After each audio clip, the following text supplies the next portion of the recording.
இந்த நாட்டிற்கு செல்வங்களே நாட்டிய மாதங்களே இசை நாடகத்தில் சொல்லுவார்கள் தமிழுக்கும் இலக்கணமாக விளங்கக்கூடிய நீங்கள் இல்லை என்றால் நாடே கிடையாது.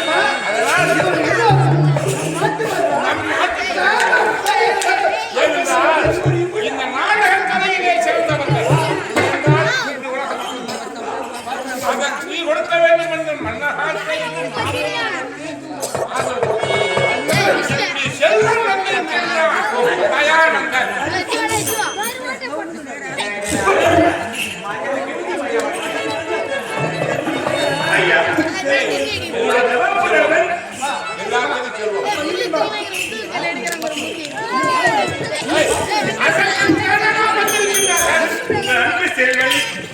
அன்று இலக்கிய நாட்டில் அரசன் தயானன்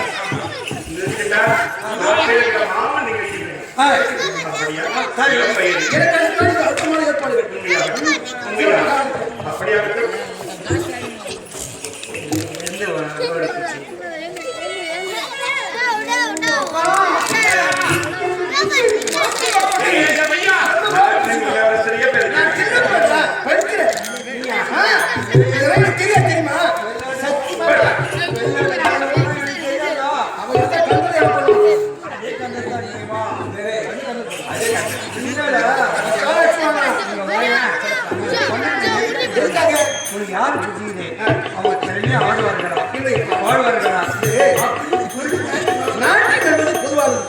ஒருவரை தூக்கி பேசினா ஒரு மனசு கஷ்டம் இருந்தாலும் நிர்வாகம் போட வேண்டும். அவர்கள் மனக்குறையா போகக்கூடாது. நீ சந்தோஷமா இருக்கும். புகைப்படம் தயானது அவனுக்கு நல்ல உள்ளம் தான், அதனால இவருக்கு நல்ல உள்ளம் தான். இந்த தயானது தான் அந்த தயானது, அந்த தயானது தான் இந்த தயானது. புரியுதா? காம உணர்வோடு யாரும் பேச மாட்டான். அன்பான உணர்வோடு நாட்டுல கலையும் மூணு நல்ல பழகுக்குள்ள அந்த புள்ள நீ சொல்றீங்க அந்த புள்ள இருக்கு உண்மை. இந்த பிள்ளை உயிரோட இருக்கேன். அதனாலதான் வேதனை பண்றேன். அவங்களுடைய வாழ்க்கையும் தத்துவதாக நாடகம் எடுத்துட்டு இருக்கோம். ஆமா. புரியுதா? இப்ப தயான் வந்தா இன்னொரு நாடகம் பார்க்க மாட்டோம். பேசிட்டு இருக்கோம். ஆமா. புரியுதா? அப்படி அன்பு கலந்த அருமையான பிள்ளை தயான். ஒரு வார்த்தை நல்ல பிள்ளை. அதனாலதான் இந்த நாடக காவி. புரியுதா? அதாவது கதை ஓனர் அண்ணன் முச்சூர்ல நல்லா பேசுறாரு. ஆமா. எப்படி போனாங்க வந்தார்கள், எப்படி ஆட்சி அவருக்கு முந்தைய நாள் முக்கியோட நாடகம். ஆமா. அது மொத்தம் பெரிய பாட்டி இருந்தாங்க. இங்க நிறைய சொந்தக்காரர் இருந்தாங்க. அந்த மேடையிலையும் நம்ம தம்பி அழகான தயானந்தையும் அன்பு நண்பர் ஏழ்மனை பற்றி அந்த ஊர்ல பேசணும். ஆமா. அப்படி சொன்னாங்க. உண்மைதான். நாங்க நீ நாடகம் போறோம்னு சொன்னாங்க. அதனால கண்டிப்பாக உணர்வு மிக்க அன்பு உள்ளவங்கலாம் ஆண்டவன் வாழ கொடுத்து வைப்பது கிடையாது. புரியுதா? துன்மார்க்கவாதி வாழலாம். ஆனா அன்பான உறவு கொண்டு அமைதியான பிள்ளை வாழறதுக்கு தகுதி இல்லை. காலம் போய்கொண்டே இருக்கிறது. அதனால் அமைதியான என் அன்பு பிள்ளைகள்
வாசி உனக்கு எல்லாமே போயிடும்.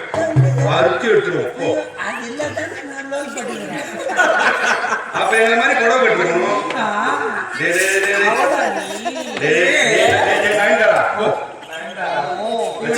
பிடிக்காதா நீ? ஆமா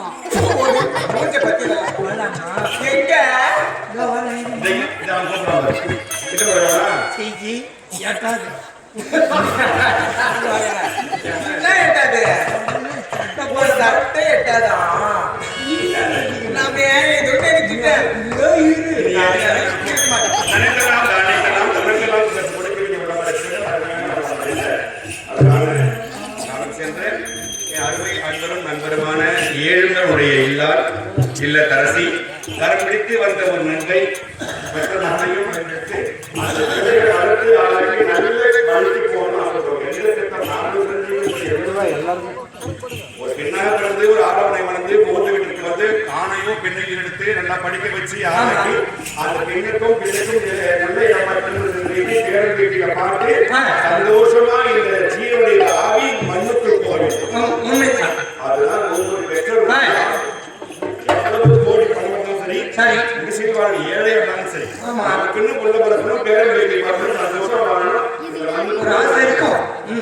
ஆனால் அப்படி ஆசையாக நிறைவேற ஆசையாக சென்றவன் தான் தயானன். அந்த பிள்ளையை பெற்றெடுத்த அருமை என்னுடைய தங்கை சந்திரகலா சொல்லக்கூடிய அருமை தங்கை பெயராலும் இந்த தயானனுக்கு அருமையான தங்கை அதாவது மீனாதேவி சொல்லக்கூடிய அந்த அருமை தங்கையின் பெயராலும் வரையும் பாராட்டி 500 ரூபாய் அன்பு காணி. இந்த அன்பு காணிக்கை வாங்குவது எங்களுக்கு மனசு கஷ்டமா இருக்கு. ஏன் தெரியுமா? மாண்ட உயிர் நீண்டு வராது. இறப்பு ஒரு நாள் எந்த தெய்வம் வந்தாலும் இறப்பை மீண்டும் உயிர் பெற்று கொடுக்க முடியாது, பண்ண முடியாது. ஆனா அப்படிப்பட்ட இரண்டு செல்வங்களுக்கு இப்படிப்பட்ட ஒரு நாடக காவியம் வைப்பது மனசு கஷ்டமா இருக்கிறது. காமெடி வரும், சிரிப்பு வரும், பாட்டு வரும், பாட்டு இருந்தாலும் அந்த குடும்பத்திற்கு ஒரு பெரிய இழப்பு, நீக்க முடியாத இழப்பு. 2 ஆன்மாக்கள் ஆண் உயிரை பழிவாங்கி புரியுதா? இருந்தாலும் அப்பா இருந்து கொள்ள இருந்து அப்பா இருக்கணும். ஆனால் இறைவனுடைய கொடுமை 2 ஜீவனுமே இல்லை. அந்த குடும்பத்தை நடுக்கில் இருக்கக்கூடிய கஷ்டமான அந்த சூழலை விட்டு செஞ்சாங்க.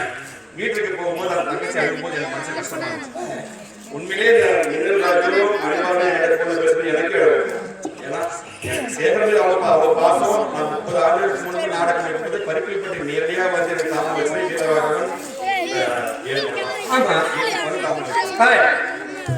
அப்படிப்பட்ட நல்ல உள்ளம் உடனே மனசு கஷ்டமா இருந்தாலும் என் பிள்ளை 7 அந்த பிள்ளையால் கேட்டு அப்பாவுக்கு செய்கிற நியமக்காக ஒரு மகன் செய்யலாம். அந்த மகனுக்கு செய்வதை காரியத்தை தந்தையாலும் செய்யவில்லை, தந்தைக்கு செய்ய மகன் செய்யவில்லை. கிடைப்பட்டாயா? அப்படிப்பட்ட அதாவது பாதியிலே ஆரம்பிக்கும் சென்ற அந்த 2 ஜீவன்களும் மோட்சம் நாடகத்தினாங்க எங்க காசுனா அது போல என்ன செய்ய முடியுமோ கொடுங்க தான் நான் பண்ணிட்டேன்னு சொன்னேன். ஏன்னா அந்த 2 ஆன்மாக்களுடைய அந்த பாசம் பணம் எப்படி சம்பாதிக்கலாம், எந்த வகையில் சம்பாதிக்கலாம். நான் வந்து நாடகம் தொடர்ந்து மாசி மாதம் நாடு ஆடிக்க போறோம். மாசி உற்சவம், மாசி மயான கொலை உற்சவம் நிறைய சம்பாதிக்கலாம். ஆனால் இதை சம்பாதித்தை பார்த்து வரவில்லை. முடிஞ்ச அளவு கொடுங்க பிடிச்சு சொன்னோம். அதனால என் நீண்ட ஆய்வு நிறைந்து வாழ வேண்டிய தயாரித்து அந்த ஆத்மா சாந்தி அடைந்து மோட்சம் பிரவேசம். ஏன்னா இருக்கும்போது எவ்வளவு உதவி பண்ணாலும் அது கண்ணுக்கு தெரியாது. ஆனால் 2 உரைகள் மோட்சம் பண்ணு பணம் செலவு பண்ணி பசங்க எல்லாம் தொடங்கி வைக்கிறாங்க இல்லையா, அதுதான் பெரிய விஷயம். அப்படி உன்னோடு பழகிய நட்பு உள்ளவர்களும் உன் உறவுகளும் சேர்ந்து நீங்கள் இருவரும் மோட்சம் போகிறது இப்படிப்பட்ட இதிகாசம் நடைபெற்று. அதனால் அந்த 2 ஆன்மாக்களும் மோட்சம் சென்று கைவிட்டு சென்ற தன் மனைவியும் தங்கையும் அந்த பெண்ணையும் தெய்வமாக இருந்த குடும்பத்தை காத்து ரட்சிக்க வேண்டும் என்று இறைவனை வேண்டிக் கொள்கின்றோம். என்னாருடைய சிவனை போற்றி என்னால்